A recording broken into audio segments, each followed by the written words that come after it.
할렐루야. 우리 귀하고 복된 주일입니다. 우리 예배의 자리에 나오신 사랑하는 성도님들과 또 각 가정에서 영상으로 예배하시는 성도님들을 예수 이름으로 환영하고 축복합니다. 우리 곁에 계신 분들과 우리 환한 우리 미소 짓는 얼굴로 두 손 반갑게 흔들면서 인사 나누겠습니다. 잘 오셨습니다. 반갑습니다. 잘 오셨습니다. 반갑습니다. 그래 너는 인사해라. 여러분 주의 사랑을 나누시길 바랍니다. 우리가 7, 8월은 교회학교 여름 사역을 위해서 함께 기도합니다. 우리 나누어 드린 기도 카드 꼭 살펴보시고 뒷장을 보면 기도 제목들이 부서마다 있습니다. 그 일정도 나와 있으니까요.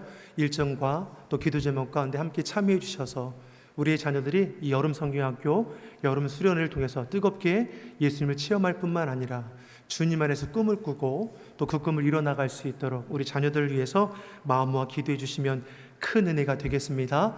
다음 주 주일부터 우리 유아부 유치부부터 시작이 됩니다. 여러분 유아부 유치부 꼭 기도해 주시고 또 관심 가져주시고 지갑을 열어서 후원도 해주시면 감사하겠습니다. 지금 주변 날씨를 보면 어떠합니까? 지금 이번 주 일기예보 보니까 매일매일이 지금 비 소식이 있더라고요. 비 소식만 있는 게 아니라 습도가 80도, 80%, 90% 굉장히 높습니다. 습도가 높으면 무엇이 올라갑니까? 아이고 너무나 잘 아시죠. 그러니까 어떤 분이 그럽니까? 나 건들지 마. 이렇게 얘기하지 마시고 불쾌지수는 높아지지만 우리 안에 주의 은혜가 더욱더 크게 임할 줄 믿습니다. 주의 은혜로 이 무더위와 장마를 이겨낼 수 있는 주의 성도 되기를 간절히 축복합니다.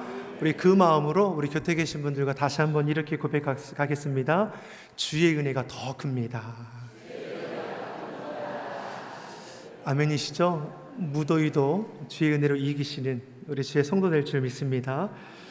예수님께서는 예루살렘에 입성하셨고 제일 먼저 성전에 방문하셨습니다. 성전으로 나아가신 것이건 주님을 예배하며 주의 영광 가운데 기도하기 위한 것이죠. 근데 성전에 들어갔을 때 제일 먼저 무엇을 보게 됩니까? 장사치들을 보게 되는 것이죠. 예수님이 거룩한 분을 내시면서 저들의 상과 의자를 둘러 엎으시고 다 내어 쫓으셨습니다. 그리고 선포하기를 내 집은 만민이 기도하는 집이라 선포하시며 유대 지도자들을 책망하신 것이죠. 그 과정 가운데 우리가 무엇을 볼 수 있습니까?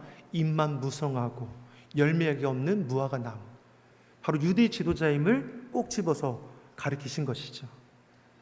그리고 이들과 논쟁을 벌이지 않습니까? 네가 이런 일을 무슨 권세로 행하였느냐. 그러니까 예수님께서 저들에게 묻습니까? 요한의 세례가 하늘로부터냐 사람에게로부터냐. 이 질문을 던진 것은 무엇입니까? 하나님이 무슨 권세로 이와 같은 일을 행하신 것입니까? 하나님의 권세로, 하늘의 권세로 행하신다는 것을 드러내신 것이죠. 그리고 나서 오늘 본문을 통해서 우리에게 말씀하는 겁니다. 유대 지도자들 깨닫게 하기 위해서, 저들을 죄된 자리에서 돌이키기 위해서 포도원 농부의 비유의 말씀을 증거해 주시는 것이죠. 포도원 농부의 비유의 내용이 어떠합니까? 어떤 집 주인이 포도원을 만들었습니다. 그리고 거기에 울타리를 두르고 포도즙을 짜는 구류를 만들고 그 포도원을 지킬 수 있는 망대까지도 세워두었습니다. 그리고 농부들에게 세를 주고 맡긴 다음에 주인이 타국으로 나아갔습니다. 시간이 지나서 이제 열매가 거둘 때가 되었을 때 주인이 자신의 종들을 포도원으로 보내어서 열매를 거둘 수 있도록 했습니다. 여기에서 문제가 일어나지 않습니까? 어떤 문제입니까? 농부들이, 주인이 보낸 종들이 열매를 거둘 수 있도록 둔 것이 아니라 종들 중 하나는 심히 때리고 하나는 죽이고 하나는 돌로 쳤다라고 했습니다. 자, 주인이 이 소식을 듣고 다시 처음 보냈던 종보다 더 많은 종을 포도원으로 보내죠. 그럼에도 농부들은 어떠합니까? 처음과 똑같이 행했다라고 기록합니다. 주인은 마지막으로 자신의 아들을 포도원으로 보냅니다. 자신의 아들만큼은 존중이 여기겠지 한 것입니다. 그런데 농부들이 주인의 아들을 보고 서로 모의하기를 상속자인 주인의 아들이 죽으면 이 포도원이 우리의 것이 되지 않겠느냐 라고 악한 마음을 품고 포도원 밖으로 내어쫓아 이 아들을 죽였습니다. 이 비유의 말씀을 하시고 나서 유대 지도자들 향해서 뭐라고 말씀합니까? 예수님이 그러면 예수님이 물은 것이죠. 주인이 다시 돌아왔을 때에 어떻게 하겠느냐? 라는 질문의 말씀으로 오늘 본문이 우리에게 볼 수 있는 것이죠. 여기서 포도원 주인은 누구를 가리킵니까? 하나님이시죠. 포도원은 이스라엘입니다. 농부는 유대 지도자입니다. 포도원 주인이 보낸 종들은 하나님의 선지자이죠. 상속자인 아들은 예수 그리스도이죠. 자, 다시 한번 해보겠습니다. 자, 다시 한번 해보겠습니다. 포도원 주인은 누구입니까? 아멘. 포도원은 무엇입니까? 이스라엘. 포도원의 농부는 유대 지도자들. 그렇죠. 그럼 포도원으로 주인이 보낸 종은 하나님의 선지자들, 상속자 아들은 예수 그리스도. 이 비유를 통해서 예수님께서는 유대 지도자를 책망하는 데만 목적이 있는 것이 아니라 죄된 자리를 돌이키지 않으면 피할 수 없는 심판이 있음을 깨달아 알게 하여 주셔서 돌이킬 수 있도록 기다려주시는 아버지 하나님의 그 사랑을 말씀해 주는 것을 우리가 먼저 생각해야 합니다. 소리가 조금 높은 것 같아요. 먼저 포도원 주인에게 세 가지를 우리가 볼 수 있지 않습니까? 포도원 주인 하나님이라고 했죠. 첫 번째로 하나님은 어떠한 분이십니까? 사랑으로 우리들을 신뢰해 주는 분이심을 알 수 있습니다. 33절의 말씀을 보니까 주인이 포도원을 만들고 거기에 울타리도 세우고 포도원 즙을 짤 수 있는 기구도 만들어 놓고 포도원을 지킬 수 있는 망대까지도 다 마련해 두었습니다. 그리고 농부들을 세워서 저들에게 위임해 주신 것이죠. 농부를 위한 모든 여건을 다 마련해 주셨습니다. 이것이 누구입니까? 우리 아버지 하나님이시죠. 하나님의 그 사랑과 신뢰함을 우리에게 말씀하는 것이죠. 두 번째로 포도원 주인 하나님은 기다리시는 분임을 알 수 있습니다. 주인이 타국에 나아갔을 때, 열매 맺을 때가 되었을 때 자신의 종들을 보내었을 때 어떤 일이 일어났습니까? 35절의 말씀을 같이 한번 우리 읽어보겠습니다. 농부들이 종들을 잡아 하나는 심히 때리고 하나는 죽이고 하나는 돌로 쳤거늘. 자, 심히 때리고 죽이고 돌로 쳤다. 같은 말이죠. 그대로 돌려보내지 않았다라는 것이죠.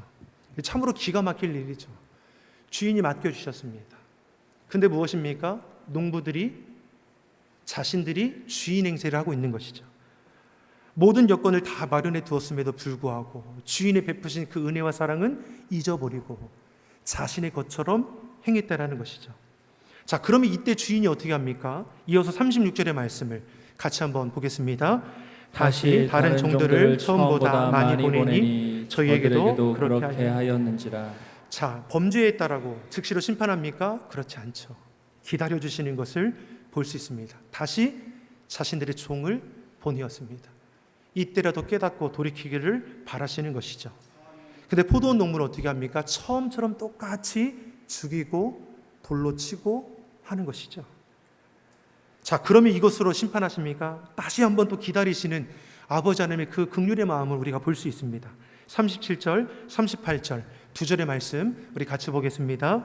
후에 자기 아들을 보내며 가로되 저희가 내 아들은 공경하리라 하였더니 농부들이 그 아들을 보고 서로 말하되 이는 상속자니 자 죽이고 그의 유업을 차지하자 하고. 아멘. 첫 번째도 두 번째도 죄된 죄악 가운데 있는 이 농부들을 하나님은 결코 포기하지 않으시죠. 그래서 마지막에는 어떻게 합니까? 자신의 상속자인 아들을 보내는 것이죠. 최소한 자신의 아들만큼은 대우하겠지라는 것이죠. 그런데 농부들은 오히려 어떻습니까? 상속자인 그 아들을 보자 악한 마음이 일어났습니다. 상속자가 죽으면 주인의 유업을 자신들이 차지할 수 있다라고 여긴 것이죠. 하나님은 끝까지 참고 기다리시는데 악한 농부는 오히려 저들의 그 죄악됨을 돌이키지 않는 것을 볼 수 있습니다. 하나님은 사랑이시죠. 끝까지 우리를 포기하지 아니하고 기다려주십니다. 그러나 세 번째, 끝까지 돌이키지 않으면 피할 수 없는 심판이 있음을 말씀해 주는 것이죠. 40절, 41절의 말씀입니다. 두 절의 말씀을 같이 보겠습니다. 그러면 포도원 주인이 올 때에 이 농부들을 어떻게 하겠느냐? 저희가 말하되 악한 농부들을 진멸하고 포도원은 제때 실과를 바칠 만한 다른 농부들에게 새로 줄지니이다. 아멘. 자, 주인이 돌아와서 어떻게 하겠습니까? 악한 농부들을 진멸하게 하신다 말씀하고 제때의 실과를 바칠 만한 다른 농부들에게 포도원을 맡긴다라고 말씀하는 것이죠. 이 비유의 포도원 농부의 비유의 농부가 누구를 가리킨다고 했습니까? 유대 지도자들이죠. 택함 받았다라는 그 유대 지도자들에게 예수님께서는 돌이키지 않는 너희가 거둘 것은 심판이고 너희가 이룰 것은 하나도 없다라는 것을 지금 말씀해 주는 것이죠. 사랑하는 성도 여러분, 모든 인생들은 하나님 앞에 결산할 날이 올 것입니다. 그날이 심판의 날이죠. 주님 다시 오심과 함께 의로운 흰 보좌 심판이 있다라고 했습니다. 우리가 마음속으로 은밀하게 지은 죄라 할지라도 죄는 결코 숨겨지거나 잊어지지 않습니다. 우리가 지은 죄는 반드시 드러나게 될 것입니다. 하나님은 지은 죄에 대해서 반드시 계산하신다는 것이죠. 죄의 싹은 사망입니다. 그래서 우리를 사랑하신 하나님께서는 우리를 구원하기 위해서 자신의 독생자 예수 그리스도를 십자가에 달려 죽게 하셨습니다. 그 피값으로 우리의 죄를 대속하게 하신 것이죠. 예수 그리스도의 권세 앞에 모든 죄짐은 씻어지게 되어 있습니다. 우리가 예수님 믿어서 구원받아 하나님의 자녀가 될 수 있었다는 것, 이것이 증거 아닙니까? 그런데 그런 하나님의 은혜의 사랑은 잊어버리고 죄악된 자리를 돌이키지 않는 악한 무리들이 있다는 것이죠. 죄는 적당히 시간이 지나면 퇴색되어져서 없어지는 것이 아닙니다. 용서받지 못하는 죄는 세월이 아무리 지나도 그 죄의 모습은 생생하게 남아있는 것이죠. 그러기에 성경은 우리에게 촉구하는 것이 무엇입니까? 회개하라는 것입니다. 너희를 돌이켜 회개하고 모든 죄에서 떠날 것을 말씀합니다. 회개치 아니하면 촛대를 옮기신다라고 했습니다. 악은 모양이라도 버려야 하는 것이고 죄는 작은 것일지라도 끊어내어야지 소망이 있는 것이죠. 이처럼 포도원 주인은 사랑함으로 농부들을 기다려 주셨습니다. 끝까지 참고 기다려 주시지만 돌이키지 않는 저들, 돌이키지 않는 우리의 삶의 그 결과는 심판일 수밖에 없음을 우리는 기억하고 죄된 모습이 있다면 여러분 주님 앞에 회개함으로 벗어버리기를 예수님의 이름으로 축원합니다. 자, 그럼 반대로 농부들의 모습을 우리가 살펴보겠습니다. 이 농부들 불순종하는 자들이죠. 불신과 불평과 자신들의 고집과 욕심 따라 행하는 자들임을 우리가 알 수 있습니다. 처음부터 이들이 악한 자들이었느냐? 그렇지는 않았을 것입니다. 어느 순간에 이 지경까지 이르게 된 것입니까? 주인이 보낸 종들을 심히 때리고 죽이고 돌로 쳤습니다. 두 번째도 그러했습니다. 후에 자신의 상속자 아들을 보냈음에도 불구하고 그 아들까지도 죽였습니다. 악은 악을 낳습니다. 죄는 작은 것일지라도 그대로 내버려 두면 점차 커지게 되어 있는 것이죠. 여러분, 처음부터 작정해서 죄를 짓는 사람이 있습니까? 여러분, 옆 사람에게 물어보세요. 작정하고 죄를 짓는 사람이 어디 있습니까? 처음부터 살인하려고 의도하는 사람이 어디 있습니까? 그 안에 일어나는 분노를 다스리지 못해서 결국 살인에까지 나아가는 것이 아닙니까? 분냄을 참아내지 못해서 우발적인 사고들이 얼마나 많이 일어나고 있습니까? 가인과 아벨을 생각해 보십시오. 가인, 형이 동생을 돌로 쳐 죽였습니다. 그 시작이 무엇입니까? 하나님께서 자신의 예물은 받지 않으시고 자기 동생 아벨의 제물만 받으시니 그것이 분냄이 일어났습니다.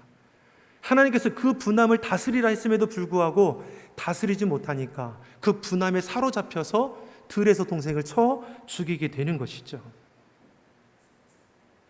간음하고 싶어서 간음한 사람이 있습니까? 죄의 자리에 계속해서 노출되다 보면 범죄의 자리에 나아가게 되는 것입니다. 다윗이 전쟁을 치르는 중에 자신은 궁에 있었습니다. 예전 같았으면 앞서서 이방 민족들을 앞서서 전쟁터에 나아 싸웠을 건데 어느 순간부터 그가 궁에 머물러 있는 것이죠. 신하들과 부하들이 전쟁을 치르는 겁니다. 전쟁 가운데 있는 그 나라인데 다윗은 어떠합니까? 그 왕에 거닐며 옥상 가운데 거닐고 있는 것이죠. 거닐다가 무엇을 보게 됩니까? 먼 곳에서 한 여인이 목욕하는 것을 보게 되는 것이죠. 보고 싶어서 본 것입니까? 그냥 왕궁을 거닐다가 우연히 본 것이죠. 그냥 지나치면 문제가 없는 겁니다. 그런데 계속해서 보는 거죠. 계속해서 보는 가운데 그 마음에 음욕이 일어나는 것이고, 그 음욕에 사로잡히니까 어떻습니까? 그 여인을 취하게 되는 것이고, 그 여인의 남편을 전쟁터에 앞세워서 죽이게 되는 것이죠. 처음부터 작정한 겁니까? 그렇지 않습니다. 유혹의 자리, 죄된 자리를 떠나지 않으니까 죄에 사로잡히게 되는 것이죠. 우리도 마찬가지죠. 유혹과 죄악된 자리를 우리도 마주할 때가 있습니다. 우리 안에 악한 생각과 마음이 사로잡을 때도 있습니다. 가지 말아야 할 거 우리가 알죠. 하지 말아야 할 거 우리가 압니다. 그럼에도 죄된 자리에 설 때가 있습니다. 그러면 우리가 잘못된 자리인지 몰라서 그곳에 있는 것입니까? 알죠. 알면서도 그 자리에 머물고 올 때가 있다는 것이죠. 우리의 양심이, 우리의 믿음은 우리로 깨닫게 합니다. 하나님께 기쁨이 되지 못한다는 그 생각들, 마음들, 삶의 자리를 우리로 알게 하는 것이죠. 우리로 알게 하셨을 때 우리가 어떻게 합니까? 죄된 자리를 떠나야 하는 것이죠. 다시 말해 우리의 죄의 문제 앞에 실수란 없는 거죠. 알면서 나아가는 것이죠. 알면서도 행하는 겁니다. 이번 한 번만인데 어때? 다른 사람들도 다 똑같이 행하는데 죄의 자리를 거절하지 못하면 결국 죄에 붙들리게 되는 것이죠. 그래서 깨달았을 때 죄의 자리를 거절하고 돌이켜야 하는 것이고, 악한 마음은 우리가 철저하게 주의 보혈로 씻어내야 하는 것입니다. 오늘 본문의 농부들이라고 다를 바 없습니다. 돌이킬 수 있는 기회가 있었습니다. 하나님은 저들을 사랑하셔서 끝까지 기다려주시죠. 그러나 마지막까지도 돌이키지 않는 저들은 죄된 심판을 피할 수 없는 것이죠. 마지막까지 저들이 붙드는 것이 무엇입니까? 죄악된 생각들이고 고집들이고 세상 영광과 세상 권세인 것입니다. 죄를 짓고도 아무 일도 일어나지 않으니까 괜찮은 줄 아는 겁니다. 처음에 종들을 해야 했을 때 하나님께서 즉시로 저들을 심판하셨다면 저들이 돌이키셨을 것이죠. 하지만 아무 일도 일어나지 않으니까 괜찮은 줄 아는 겁니다. 두 번째도 세 번째도 죄악이 더욱더 커져가는 것이죠. 하나님께서 우리를 기다려주시고 참아주실 때 돌이켜야 하는 것입니다. 우리는 더욱더 죄악 가운데 나아가는 것이 아니라 하나님께서 우리 죄악까지도 용서해 주실 준비가 되어 있음을 알고 주님 앞에 우리가 온전히 고백하며 나아갈 수 있기를 간절히 소망합니다. 하나님께서 참아주실 때, 기다려주실 때가 기회입니다. 지금 끊어내야 하는 것이죠. 악은 악을 낳고 작은 죄는 더 큰 죄로 빠지게 할 것입니다. 그러니 지금이 기회이죠. 지금 끊어내야 합니다. 여러분, 생각나는 죄악들이 있습니까? 여러분, 끊어낼 수 있길 간절히 바랍니다. 이 악물면 여러분 웬만한 죄는 다 이겨낼 수 있습니다. 그러나 그것이 우리 안에 그대로 방치되어 커지면 커질수록 우리는 오히려 거기에 붙들리게 되는 것이죠. 우리는 모두 이러한 유혹과 갈등을 가지고 있습니다. 유혹과 갈등에 넘어지는 자가 아니라 주의 은혜에 붙들리는 자가 되기를 예수님의 이름으로 축원합니다. 우리 옆 사람에게 고백하겠습니다. 이 악물고 끊어냅시다. 죄악된 문제를 방치하는 일이 없기를 간절히 소망합니다. 우리 본문 45절 46절의 말씀을 우리 같이 한번 읽어보겠습니다. 대제사장들과 바리새인들이 예수의 비유를 듣고 자기들을 가리켜 말씀하심인 줄 알고 잡고자 하나 무리를 무서워하니 이는 저희가 예수를 선지자로 알미었더라. 아멘. 대제사장들과 바리새인들, 유대 지도자들이 예수의 비유의 말씀을 듣고 예수님께서 말씀하시는 그 악한 농부가 자신들을 향하고 있다는 것을 알았습니다. 예수의 비유를 말씀을 듣고 깨닫습니다. 알았다라는 것이죠. 자, 알았으면 무엇입니까? 기회가 있는 것이죠. 돌이킬 수 있는 기회가 있는 것입니다. 죄된 자리를 거저갈 수 있는 기회가 있는 것이죠. 근데 저들의 모습이 어떠합니까? 더욱더 완악하죠. 강팍함을 우리에게 알 수 있습니다. 여러분, 죄된 자리를 깨달았다라고 해서 누구나 다 돌이키는 것은 아니죠. 우리가 주의 은혜 가운데 거하지 않으면 우리 또한 죄악된 자리에 깨달았음에도 그것을 포기하지 못할 수도 있다는 것입니다. 예수님이 십자가에 달리실 때 양옆에 두 강도가 달리지 않습니까? 한 강도가 예수님이 십자가에 달렸을 때 그가 옆에서 뭐라고 합니까? 내가 그리스도라면 너 자신도 구원하고 우리도 구원해보라고 조롱했습니다. 근데 다른 한편의 강도는 어떻게 말합니까? 그 한 조롱하는 강도를 향해서 우리는 우리가 지은 죄로 벌을 받지만 예수님 지은 죄가 하나도 없다라는 것이죠. 그러면서 예수님께 간청하는 것이 무엇입니까? 예수여, 당시의 나라에 임할 때의 나를 생각하소서. 주님, 당신의 나라에 거하실 때에 주여 나도 기억하여 주옵소서. 마지막 때이지만 어떻습니까? 돌이켰다라는 것이죠. 예수님이 저들을 향해서 뭐라고 말씀합니까? 오늘 내가 나와 함께 낙원에 있으리라. 사랑하는 성도 여러분, 주님은 마지막 때일지라도 돌이키면 그 영혼을 품에 안아주신다는 것이죠. 돌이키는 자는 받아주십니다. 우리의 과거 묻지 않으십니다. 지난날에 지은 죄 묻지 않으십니다.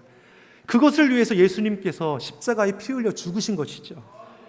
똑같은 상황 가운데서도 한 강도는 조롱하며 죄악 가운데 나아가고 있고, 한 강도는 돌이키며 회개함으로 그 낙원 천국에 거하게 됩니다.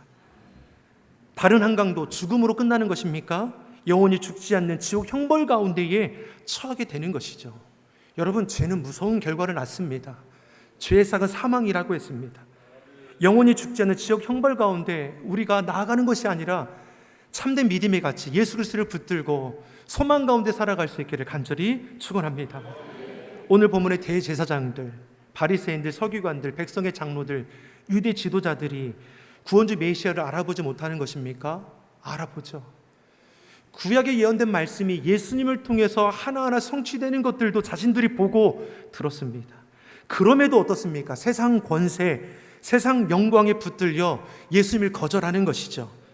42절의 말씀처럼 예수님이 건축자의 버린 돌이 되고 말았다라는 것입니다. 산돌이신 예수님께서 그 건축의 머릿돌로 오셨는데 저들이 예수님을 거절함을 통하여 오히려 모퉁이의 머릿돌이 되었다라는 것이죠. 여기서 모퉁이는 누굴 가리킵니까? 자신들이 재단하고 정죄하던 죄인들, 이방인들, 손가락질 받던 자들이 오히려 예수 그리스도를 영접함으로 하나님의 자녀가 되는 귀한 영광을 이뤄가지 않습니까? 보면 43절의 말씀이 이것을 우리에게 가르쳐주는 것이죠.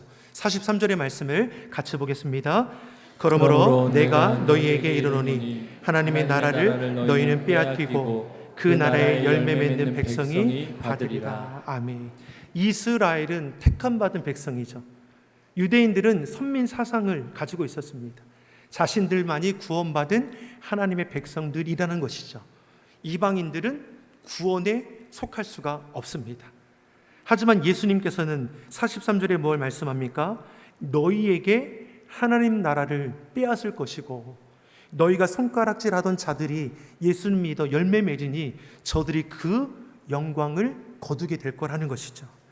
입만 무성하고 열매 없는 유대의 지도자들, 이스라엘 백성들, 하나님의 나라 자신들의 것이라고 여겼지만 끝내 돌이키지 않으니 그것을 거둘 것이 하나도 없는 것이고, 반면에 사람 취급도 받지 못하고 이방인들로 헛된 것에 붙들려 있다 여겼던 저들은 예수님 안에서 자유함을 얻을 뿐만 아니라 주의 복음을 증거하는 열매 맺는 인생이 되었다라는 것을 우리에게 말씀해 주는 것이죠.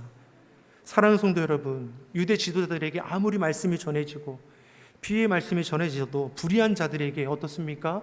오히려 하나님을 대적하는 것을 우리가 알 수 있습니다. 미련한 자, 악한 자들에게는 지혜로운 그 충고가 들리지 않았다라는 것이죠. 그럼에도 하나님 포기하지 않으신 것입니다. 끝까지 기다려주시고 말씀해 주시고 사람을 믿는 자들을 보내주셔서 돌이킬 수 있도록 이끌어 가는 것이죠. 우리 삶도 마찬가지입니다. 내가 교회를 출석하고 예수님 믿는다 하지만 여전히 죄악 가운데 머무는 우리를 하나님은 불쌍히 여기셔서 우리를 돕는 자를 도와주시는 것이죠. 동역자를 붙여주셔서 죄악됨을 깨닫게 하시고 돌아올 수 있도록 우리 가운데 끝까지 붙드시는 그 은혜를 우리가 기억하여 죄된 자리를 돌아가는 것이죠. 분명 이스라엘 백성들의 그 출발은 제일 우선되었습니다. 주께서 택하여 주시고 그 출애굽의 은혜를 누리게 하시고 홍해도 마른 땅처럼 건너고 광야에서도 불기둥과 구름기둥으로 지켜주시고 만나와 메추라기로 먹여주시는 놀라운 은혜를 경험하고 약속의 땅 가나안도 주님께서 정복해 하셔서 이루게 하셨습니다. 모든 과정 순간순간 계획하시고 준비하시고 이루게 하신 분 여호와 하나님이시죠. 근데 그 은혜를 잊어버리니 어떻습니까? 헛된 것에 붙들리는 것이죠. 그 은혜를 잊어버리고 엉뚱한 것을 향해 나아가는 것입니다. 저들을 향해서 예수님께서 뭘 말씀했습니까? 나중된 자가 먼저 되고 먼저 된 자가 나중된다 말씀하시는 것이죠. 우리도 교회를 오래 다니면 마치 신앙의 연수를 내 신앙의 깊이라고 여길 때가 있습니다. 내가 3대째 그리스도 믿는 집안이라고 해서 3대째 그리스도 믿는 그 집안이 내 믿음이 되어주지는 못하는 겁니다. 내가 그 신앙의 깊이를 이어받지 못하면 아무 소용이 없는 것이죠. 믿음 좋은 부모님의 신앙이 자동적으로 내게 생기는 것이 아닌 것이죠. 이스라엘 백성들이 선민 사상에 젖어서 경건의 연습은 게을리하고 세상의 권세와 자랑에 휩쓸리고 붙들리니 참된 구원주 메시아를 바라보고도 영접하지 못하는 것입니다. 분명 구약에 말씀하신 하나님의 말씀이 예수님을 통해서 성취되고 있음에도 불구하고 저를 영접하지 않는 것이죠. 사랑하는 성도 여러분, 우리의 삶의 모습은 어떠합니까? 우리는 예수님 믿어 구원받은 하나님의 자녀입니다. 지금 우리는 주님 안에서 출발을 잘 했습니다. 그 과정도 주님 안에서 그 결과를 맺는 것도 주님을 떠나지 않으므로 아름다운 결실을 맺어가기를 간절히 축복합니다. 내 삶의 우선순위 오직 예수님. 저 성벽을 향해 전진할 때 우리의 대장 되시는 분이 누굽니까? 우리 예수님. 세상 권세, 세상 자랑, 세상 즐거움이 아니라 하나님 중심, 성경 중심, 교회 중심으로 신앙의 경주를 잘 맞춰서 하나님께 칭찬 듣고 상급받는 착하고 충성된 주의 일꾼들이 되기를 예수님의 이름으로 축원합니다. 기도하겠습니다. 좋으신 아버지 하나님, 우리를 창세전에 주님 안에서 예정하여 주시사 주의 자녀 삼아주심을 감사합니다. 진정 하나님의 자녀라는 정체성을 우리가 잊어버리지 않게 하여 주시고 이 땅 가운데 구별되게 살아가게 하여 주시옵소서. 세상 헛된 것들에 흔들리거나 붙들리지 않게 하여 주시옵소서. 세상 권세, 세상 자랑, 세상 즐거움에 붙들리는 것이 아니라 하나님 중심, 성경 중심, 교회 중심으로 우리 신앙의 경지를 잘 마치게 하심을 통하여 하나님께 칭찬과 상급받는 신실한 주의 성도들이 되게 하여 주시옵소서. 감사드리며 예수님의 이름으로 기도드립니다. 아멘.